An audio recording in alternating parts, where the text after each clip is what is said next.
마가복음은 크게 세 부분으로 나뉠 수 있습니다. 1부는 8장 21절까지인데요. 제1부에는 예수님의 갈릴리 사역이 담겨 있습니다. 그리고 제2부는 8장 22절부터 10장 끝까지인데요. 거기에는 예수님께서 장차 예루살렘에서 벌어질 순환과 부활을 내다보며 제자들을 준비시키시는 내용이 담겨 있습니다. 그리고 마지막 제3부는 11장부터 16장까지 예수님의 순환 이야기입니다. 그중 제2부는 세 번의 순환 예고 단락이라 불리기도 합니다. 이 단락에는 일정한 패턴이 반복되며 그것을 하나의 독립된 단위로 묶어주는 지표들이 있습니다.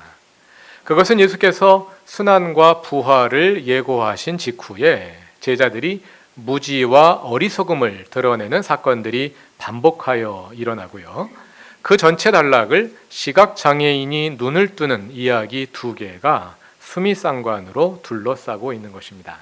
한번 확인해 보시겠습니다. 다 같이 간략하게만 살펴보겠습니다. 다 같이 제2부의 시작에 해당하는 8장 22절을 찾아보시죠.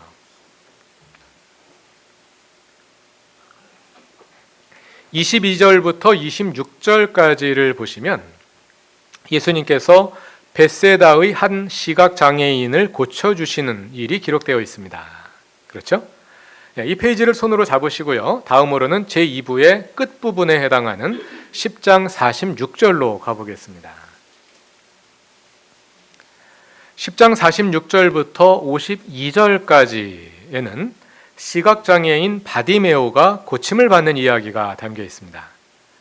이렇게 제2부는 시각장애인이 눈을 뜨는 이야기로 시작하고 끝나는 구조로 되어 있습니다. 그리고 그 사이에는 어떤 내용이 담겨 있느냐 하면 예수님의 순환과 부활 예고를 직접 듣고도 전혀 깨닫지 못하는 제자들의 이야기가 그 안에 담겨 있습니다. 이렇게 해서 대조가 일어나는데요. 눈을 뜬다는 것은 깨달음을 상징하지 않습니까? 이렇게 해서 앞뒤에 있는 눈을 뜨는 시각장애인들의 이야기와 그 가운데 있는 아무리 들어도 도무지 깨닫지 못하는 제자들의 이야기가 대조되어 강조되고 있는 것입니다.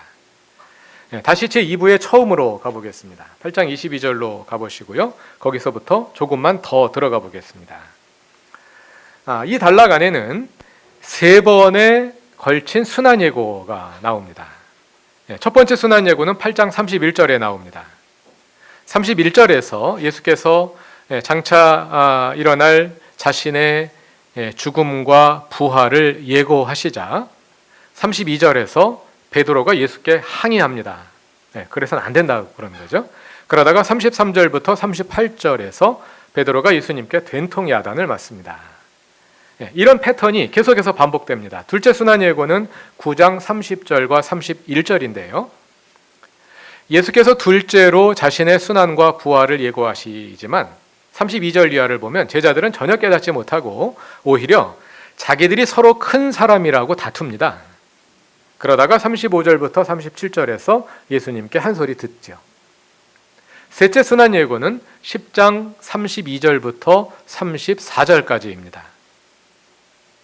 예수께서 순환과 부활을 예고하신 직후에 35절부터 41절을 보시면 제자들 중에 야고보와 요한이 예수께 따라와서 거사가 성공한 후에 서열 2위와 3위 자리를 자기들에게 달라고 청탁을 합니다. 그런데 나머지 10 제자가 그것을 알고는 분개해합니다. 저놈들이 치사하게 선수를 쳤다고 말이죠. 그래서 42절부터 44절에서 예수께서 그러면 안 된다고 제자들을 타이르십니다. 이렇게 세 번의 순환 예고가 같은 패턴으로 반복되고요. 그 순환 예고와 순환 예고 사이에 다른 사건들이 끼워져 있습니다. 이것이 마가복음의 제2부라고 할 수 있는 세 번의 순환 예고 단락의 구조입니다. 여기에 한 가지 사족을 달자면요. 이 세 번의 순환 예고를 보면 예수님은 여기서 순환만 예고하신 것이 아니라 부활도 함께 예고하십니다. 그럼 정확히 하자면 순환과 부활 예고라 해야 할 텐데 성서학자들은 이것을 순환 예고라고 부릅니다. 왜 그럴까요? 십자가 속죄의 복음의 영향이라고 생각합니다. 종교개혁 후 500년 동안 우리 개신교인들은 십자가의 속죄만 알았지 기독교 신앙의 부활이 얼마나 중요한지를 잘 몰랐습니다. 복음은 십자가와 부활과 예수의 주 되심이라는 세 요소로 이루어져 있는 것이고, 십자가는 그 전체, 십자라고 부를 때는 십자가만을 가리키는 것이 아니라 십자가와 부활과 예수의 주 되심이라는 이 구원의 과정, 구원의 이야기 전체를 십자가 사건이 대표하고 있는 것이죠. 그런데 우리는 나머지 두 사건의 의미를 잘 모른 채 그저 십자가 하나만 붙들고 있었던 것입니다. 그래서 순환과 부활 예고라 할 것을 순환 예고로만 불러온 것이 아닐까 하는 저의 생각입니다. 이번 전교인 수양예회는 그동안 우리가 여러 해 동안 함께 공부해온 하나님 나라의 복음을 다시 정리해보고자 합니다. 그래서 모호한 부분을 분명하게 하고 부족한 점을 보완하고 복음을 삶에 옮기는 데 따르는 어려움이 무엇인지도 찾아보고 한 걸음 더 나아갈 길을 함께 모색하고자 합니다. 그래서 오늘 오후 모임에서는 겨우 여러분이 궁금해하시는 내용이 무엇인지 질문들을 모아보려고 하는데요. 질문하는 것도 쉽지가 않지요. 질문해 보세요. 그럼 질문이 잘 안 나온단 말입니다. 그래서 우리 공인 퍼실리테이터인 정민규 집사님이 여러분의 뇌리 속 깊이 숨어있는 질문을 다 끌어내어 줄 것입니다. 뭐 나한테 도움될 게 있겠나 이렇게 생각해서 그냥 가지 마시고 다들 꼭 참석하셔서 그루터기 교회의 집단 지성을 확인해 주시기 바랍니다. 아주 재밌을 겁니다. 그리고 오늘은 밥 줍니다.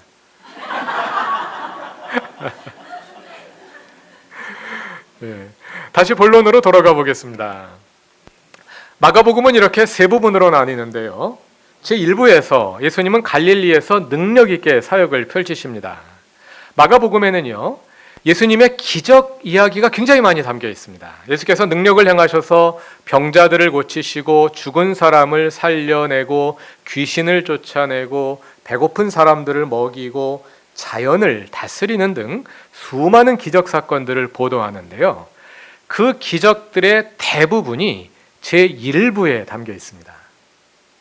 그리고 제2부에는 기적 이야기가 거의 나오지 않습니다. 아까 우리가 확인했던 제2부를 시작하는 시각장애인의 눈 뜨는 이야기, 또 제2부를 닫는 시각장애인의 눈을 뜨는 이야기, 그리고 그 가운데 9장의 그 14절 이하에서 귀신 들린 어린아이를 고치신 일, 이 세 가지밖에 기적 이야기가 나오지 않습니다. 그리고 제3부로 가면 기적 이야기가 전혀 나오지 않습니다. 예수님이 아무 기적도 일으키지 않으시는 거죠. 그 대신 예수님은 십자가에 죽임을 당하십니다. 물론 다시 살아나십니다. 그래서 마가복음 전체에 담겨있는 그 수많은 기적 이야기들이 제1부에 집중되어 있는 거예요. 이것만 보더라도 제1, 2, 3부의 분위기와 주제가 어떻게 바뀌어 가는지 대략 짐작이 되시지요. 제1부에서 예수님은 하나님의 나라를 선포하며 기적을 일으키는 능력으로 하나님 나라의 도래를 보여주십니다. 제2부의 주제는 제자됨에 맞추어집니다. 예수께서 앞으로 다가올 순환과 부활을 내다보며 제자들을 준비시키시는 것이죠. 심화 교육이 이루어지는 겁니다. 그리고 제3부는 순환과 부활입니다. 이렇게 마가복음을 세 부분으로 나눌 때 오늘 함께 읽으신 본문 8장 27절 이하는 첫째 순환과 부활 예고, 그리고 그에 이어지는 내용으로서 제2부에 가운데 있는 제2부의 서두에 해당합니다. 그러므로 오늘의 본문을 앞에 일어난 제1부 전체를 배경으로 읽을 필요가 있습니다. 예수님은 제1부에서 하나님의 나라를 선포하며 수많은 기적들을 일으키셨습니다. 그 기적은 하나님 나라의 주님으로서 예수의 능력을 보여주는 표징이었습니다. 그 능력을 보고 수많은 무리가 예수님 주변으로 몰려들었습니다. 기적을 통해 드러나는 예수의 능력을 보고 그를 따른 사람들 가운데 단연 으뜸된 것은 12제자였겠지요. 그들은 다른 무리들과 어떻게 달랐을까요? 얼핏 보더라도 그들은 예수를 찾아와 자신들의 필요를 채우고는 다시 집으로 돌아가는 무리들과 같지 않았습니다. 왜냐하면 그들은 가족과 재산을 버리고 예수의 제자단의 일원이 되어서 예수와 함께 다니며 동고동락했기 때문입니다. 예수께서 그 제자들에게 물으신 것입니다. 사람들이 나를 누구라고 하더냐? 그리고 너희는 나를 누구라고 하느냐? 예수님은 제1부에서 기적을 동반한 능력 있는 사역을 통해 하나님의 나라를 보여주신 후에 이제 그로부터 한 걸음 더 나아가서 제자들에게 하나님 나라의 본질을 더 깊이 가르쳐 주시려 하시는 것입니다. 이것은 말하자면 다음과 같은 질문입니다. 수많은 무리들이 나를 따르는 이유가 뭐라 하더냐? 그리고 너희는 왜 나를 따르느냐? 너희가 나에게서 기대하는 바가 무엇이냐? 다시 말하자면 이 질문은 교리 시험이 아닙니다. 이것은 단지 제자들이 예수님을 얼마나 정확히 알고 있는지 지식을 테스트하는 것이 아니라 물론 그것이 포함되지만 거기서 그치지 않고 그들의 삶의 목적과 방향 속에서 예수가 그들에게 누구인지를 묻는 현실적이고 실천적인 질문입니다. 예수님의 질문에 베드로가 대답합니다. 당신은 그리스도이십니다. 세번역은 선생님은 그리스도이십니다로 옮겼고요. 개역개정판은 주는 그리스도시니다로 옮겼는데요. 직역하자면 당신은 그리스도이십니다 입니다. 그러나 우리말에서는 어른을 가리켜 당신이라 부르지 않지요. 근데 또 이를 대체할 만한 다른 2인칭 존칭어가 없지 않습니까? 그래서 편의상 선생님 또는 주라는 3인칭 주어를 대신 만들어 넣은 것입니다. 당신은 그리스도이십니다. 영어로 하자면 You are the Christ. 헬라어로는 Sui ho Christos. 여기서 헬라어의 독특한 어법을 이해할 필요가 있는데요. 헬라어의 동사는 주어의 수와 인칭에 따라 6가지 형태로 어미 변화를 합니다. 영어의 동사들은 단수에는 s를 붙이고 복수에는 안 붙이고 그래서 2가지 형태로만 변화하죠. 그러니까 영어에서는 문장에서 동사를 보면 주어가 단수이냐 복수이냐 이 정도는 우리가 알 수 있죠. 근데 헬라어는 1인칭 단수 복수, 2인칭 단수 복수, 3인칭 단수 복수가 다 어미가 다르게 변화를 합니다. 그러니까 동사만 보아도 주어가 무엇인지를 알 수가 있어요. 동사 안에 이미 주어가 들어있는 겁니다. 그래서 헬라어에서는 대명사는 주어로 쓰지 않습니다. 대명사 주어는 있으나 없으나 동사 안에 이미 다 주어가 들어있으니까 대명사는 주어로 쓰지 않아요. 그런데 주어로 쓸 때가 있습니다. 어떨 때 주어로 쓰냐면 강조할 때, 대명사를 주어로 사용할 때는 강조할 경우에만 주어로 사용합니다. 베드로의 고백이 바로 이 경우에 해당합니다. 너희는 나를 누구라 하느냐 하고 예수께서 물으실 때 베드로가 당신은 그리스도이십니다 하고 대답했는데요.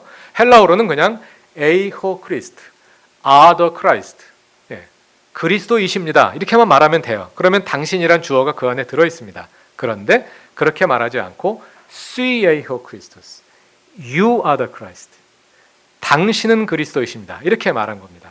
강조한 겁니다. 당신이 그리스도이십니다. 바로 당신이 메시아이십니다. 무슨 뜻일까요?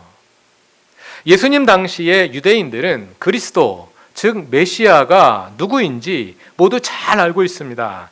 왜일까요? 모든 유대인들이 다 메시아 그리스도가 오시기만을 기다리고 있지 않습니까? 그래서 유대인들은 군중의 기대를 모을 만한 카리스마적인 지도자가 나타나기만 하면 혹시 저 사람이 그리스도가 아닐까 하고 관심을 모으곤 했습니다. 세례 요한도 그런 의심을 받았었지요. 그래서 요한복음 1장 19절 이하를 보면 유대 지도자들에게 요한에게 당신이 누구냐고 묻고요. 요한은 나는 그리스도가 아니라고 대답하는 그런 장면을 볼 수가 있습니다. 반면에 여기저기서 자기가 그리스도라고 자기가 메시아라고 자처하는 사람들도 나타났습니다. 그래서 수많은 사람들이 이 메시아를 따르기도 하고 저 메시아를 따르기도 하다가 좌절하고 실패하는 일들이 비일비재하게 일어나고 있는 상황이었습니다. 이렇게 메시아, 그리스도에 대한 기대가 팽만해 있는 상황에서 베드로가 예수께 대답한 것입니다. 바로 당신이 그리스도이십니다. 우리가 기다려오던 그리스도가 바로 당신입니다. 이렇게 대답한 겁니다.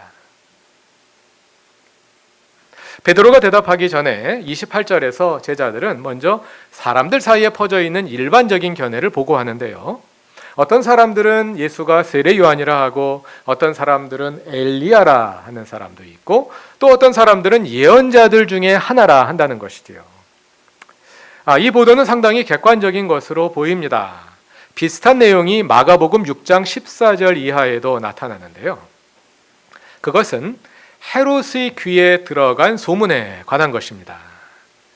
헤롯이 소문을 조사해 보니까 예수를 가리켜 어떤 사람들은 죽은 세례 요한이 살아났다 하고 더러는 엘리야라 하고 더러는 예언자들 가운데 하나라 말한다는 것이죠. 헤롯이 전해 들은 소문과 제자들이 전하는 소문이 같은 것으로 보아서 그것이 그 당시에 일반적인 소문을 상당히 객관적으로 대변하고 있구나 하고 우리가 생각할 수가 있는 거죠. 그런데 세례 요한, 엘리야, 그리스도 이 세 이름들은 모두 이스라엘의 종말 신앙, 즉 다가오는 하나님의 나라와 관련된 이름들입니다. 여러분들이 잘 알고 있습니다만 세례 요한이 전한 메시지를 보면 다가올 하나님의 심판을 예고하며 사람들을 준비시키고자 하지 않습니까? 또 엘리야는 유대교의 전통 속에서 종말에 올 인물, 종말을 이끌고 올 인물로서 거의 메시아에 버금가는 인물입니다. 메시아와 같은 인물이라고까지도 말할 수 있을 정도로 중요한 인물입니다. 그러니까 거기에는 그 당시 유대인들 전체의 민족적인 기대, 즉 유대인들이 수백 년간 여러 제국의 연이은 지배를 받으며 기다리고 기다려온 메시아 대망이 사람들이 예수를 바라보는 그 관점에 응축되어 있는 것이죠. 사람들이 예수에게서 그 종말을, 그 하나님의 나라를 기대하고 있다는 것을 볼 수 있는 것입니다. 그러기에 당신이 그리스도이십니다 하는 베드로의 고백은 예수에 대한 강력한 요구이기도 한 것입니다. 우리 민족이 기다리고 기다려온 그 메시아가 바로 당신이지 않소. 그러니 이제 일어나서 우리를 해방시키시오 하는 기대와 요구가 그 한마디에 가득 담겨 있는 것입니다. 그러므로 베드로의 그 고백에 이어 예수께서 자신이 죽임당할 것이라고 예고하셨을 때 베드로가 그렇게 격분할 수밖에 없었던 것입니다. 말이 안 되는 거죠. 본문 31절을 보면 예수님은 베드로와 제자들의 기대와 달리 자신이 많은 고난을 받고 유대 지도자들에게 배척을 받아 죽임당한 후에 사흘 후에 살아날 것이라 말씀하시는데요. 예수님은 죽음과 부활을 함께 말씀하셨지만 아마 베드로의 기회에는 예수님이 죽는다는 말만 들어왔을 것입니다. 순환과 부활 예고를 베드로는 순환 예고로만 들은 것이죠. 본문 32절은 베드로가 예수를 바싹 잡아당기고 그에게 항의하였다고 말합니다. 여기에서 바짝 잡아당겼다로 번역된 헬라어 프로스 람바노는 아주 일반적으로 쓰이는 동사입니다. 프로스는 영어의 to에 해당하는 어디를 향하여란 뜻이고요. 람바노는 take에 해당하는 동사입니다. 영어에서 take란 동사는 굉장히 널리 쓰여서 이게 무슨 뜻인지 알기가 굉장히 힘든 그런 동사잖아요. 여기도 마찬가지입니다. 굳이 번역하자면 프로스 람바노, 가까이 취했다. 정확히 무엇을 가리키는지 알기가 어렵습니다. 개역개정판은 예수를 붙들었다 이렇게 옮겼고요. 새 번역은 바싹 잡아당겼다. 그러니까 예수님이 멱살을 잡은 거죠. 멱살을 잡고 뭐야 지금 당신, 이런 분위기입니다. 반면에 사도행전 18장 26절을 보면 브리스길라와 아굴라가 아볼로를 따로 데려다가 가르칠 때 따로 데려갔다는 뜻으로 이 단어가 사용됩니다. 이 단어를 따르자면 베드로가 예수님을 선생님 잠깐 나 좀 봅시다. 그리고 구속으로 데려가서 지금 따지고 있는 겁니다. 어떻게 번역하든지 이게 보통 심각한 분위기가 아닌 거죠. 심각할 수밖에 없겠죠. 제자들이 모든 것을 버려두고 예수를 따랐는데 예수가 죽임 당한다니 이게 말이 안 되잖아요. 32절에서 베드로가 예수께 항의했다고 합니다. 또 33절에서는 예수님이 베드로를 꾸짖었다고 말합니다. 여기서 항의하다, 꾸짖었다가 똑같은 동사입니다. 똑같은 동사인데 이제 베드로와 예수님의 위치가 다르다 보니까 우리말로 그렇게 번역을 다르게 한 거예요. 똑같은 행동을 베드로와 예수님이 서로에게 하고 있는 건데요. 헬라어 에피티마오라는 동사인데요. 이 동사는 마가복음의 다른 곳에서는 예수님이 귀신을 꾸짖을 때 사용하는 동사입니다. 예수님이 귀신을 꾸짖으실 때, 또 폭풍을 잔잔하게 할 때, 갈릴리 바다에서 그때 폭풍은 거의 사탄적인 존재로 형상화가 되고 있습니다. 예수님이 귀신을 대할 때 사용되는 아주 험악한 동사인데요. 이 행동을 예수님과 베드로가 지금 서로에게 하고 있는 겁니다. 그럴 법도 하지 않습니까? 지금 그런 상황이 벌어지고 있습니다. 베드로를 비롯한 제자들은 예수가 그리스도로서 유대인들이 구약 성경의 예언에 터하여 그리스도라는 존재에 대해 기대하고 있는 그 위대한 일을 해주기를 바랬습니다. 그런 점에서 제자들의 기대는 종교적이며 신앙적인 것이었습니다. 성경에 터한 것입니다. 그러나 그 이후에 일어나는 일들을 계속해서 관찰해 보면 그들의 종교, 그들의 신앙이라는 것의 본질이 무엇일까 하고 다시 묻게 됩니다. 왜냐하면 아까 이미 우리가 확인했습니다만 예수님의 두 번째, 세 번째 순환과 부활 예고가 이어지지만 그때마다 제자들은 거사 후에 누가 더 높은 자리에 앉게 될지, 그들 가운데 누가 더 큰 자인지 이런 문제로 싸우고 있거든요. 그들은 그리스도를 통해 이루어질 하나님의 나라에 대한 신앙적 기대에 가득 차 있지만 자세히 속을 들여다보면 그 나라를 통해 그들이 이루고자 하는 것은 지극히 세속적인 욕망이었던 것이죠. 33절에 나타나는 예수님의 표현을 사용하자면 그들은 지극히 사람의 일, 지극히 세속적인 일을 기대하면서 그것을 하나님을 통해 이루고자 했던 것입니다. 예수님의 입장에서 보자면 내가 이러려고 그리스도가 되었나 하는 자괴감이 들 지경이었을 것입니다. 물론 예수님은 그러한 제자들의 형편을 이미 잘 알고 계시기 때문에 반복하여 죽음과 부활을 예고하시며 제자들에게 자신의 그리스도인 됨이 무엇을 의미하는지, 그리고 그들의 제자됨이 무엇을 의미하는지 분명히 가르쳐 주고자 하셨다는 것입니다. 많은 사람들이 어떤 기대를 가지고 교회에 나옵니다. 그 기대를 이루기 위해 기도도 하고 헌금도 하고 하나님께 잘 보이려고 했습니다. 그리고 그 기대를 잘 이루는 것을 신앙적인 능력이라 여기기도 합니다.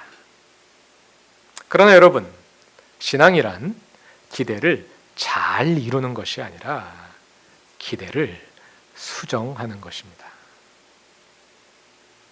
내가 기대하는 그것을 되돌아보고 내가 왜 그것을 기대하는지 나 자신을 돌아보는 것입니다. 그래서 나의 기대를 하나님의 기대와 맞추어 가는 것입니다. 하나님의 기대와 잘 맞도록 나의 기대를 수정하는 것입니다. 그것이 신앙생활입니다. 그것이 곧 기도의 원칙이기도 하지요.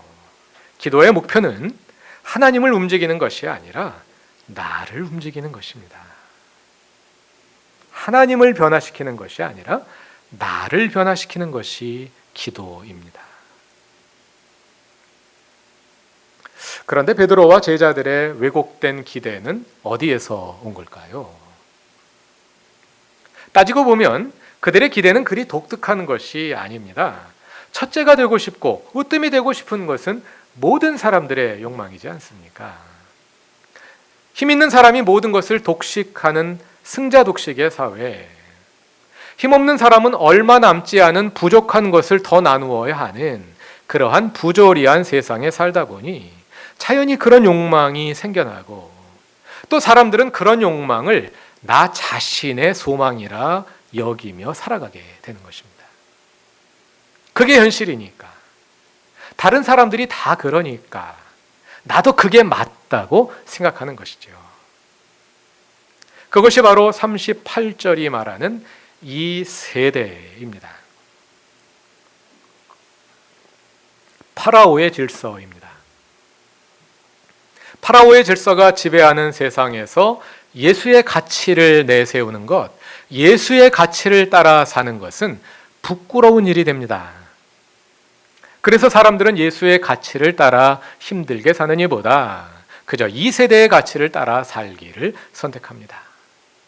문제는 베드로와 제자들이 이 세대의 가치를 따라 살면서 그것을 예수의 능력으로 이루고자 하고 있다는 점입니다. 그들이 추구하는 것은 바로 이 세대가 추구하는 것입니다. 그런데 그들은 그 기대를 이루기 위해 예수를 따르고 있습니다. 바로 당신이 그리스도이시라고 고백하면서 말이죠. 예수님은 34절에서 제자들에게 말씀하십니다. 예수를 따르려는 사람은 자기를 부인하고 자기 십자가를 지고 따르라고 말이지요. 예수를 따르려면 먼저 자기를 부인해야 합니다.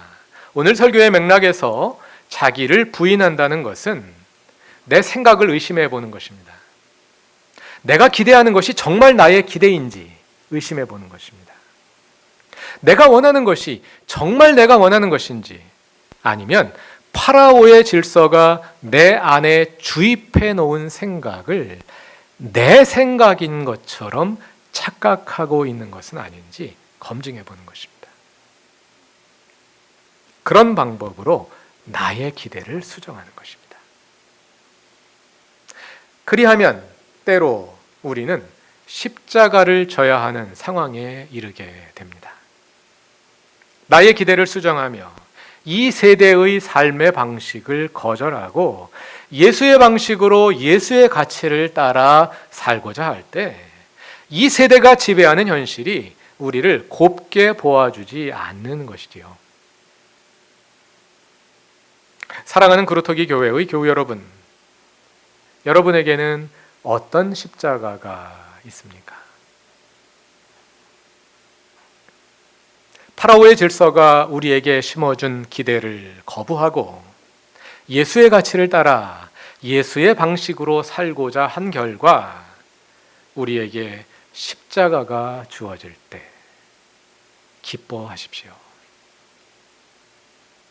드디어 우리도 예수의 제자가 된 것입니다.